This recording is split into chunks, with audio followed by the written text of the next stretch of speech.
कर्नाटक की एक अदालत ने दलितों पर मजालिम से मुतालिक केस में कोप्पल जिले के 98 मुलजिमीन को ताहयात कैद की सज़ा सुनाई। ये मुकदमा दलित तबके पर मजालिम और नस्ली तशद्दुद के हवाले से था, जिसमें अदालत ने मजमूई तौर पर 101 मुलजिमीन को सज़ा दी। उनमें से 98 को उम्र कैद और 5,000 रुपये जुर्माने की सज़ा सुनाई गई, जबकि 3 मुलजिमीन को 5 साल कैद बामशक्कत और 2,000 रुपये जुर्माना आयद किया गया।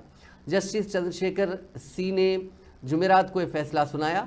सरकारी वकील अपर्णा बोंदी के मुताबिक इस मुकदमे में 177 अफराद को मुलजिम करार दिया गया था, जिनमें से 16 की समात के दौरान मौत वाक़ई हो गई। फिलहाल ताहयात यानी उम्र कैद पाने वाले मुलजिमीन बिलारी सेंटर जेल में हैं। ये मुल्क का पहला केस है जिसमें नस्ली तशद्दुद के जुर्म में इतने लोगों को एक साथ सज़ा सुनाई गई।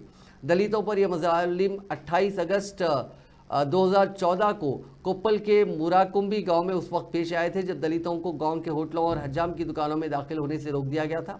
इस पर दलित मुतासरीन और मुलजिमीन के दरमियान तसादुम हुआ, जिसके बाद दलित तबके के घरों को आग लगा दी गई थी।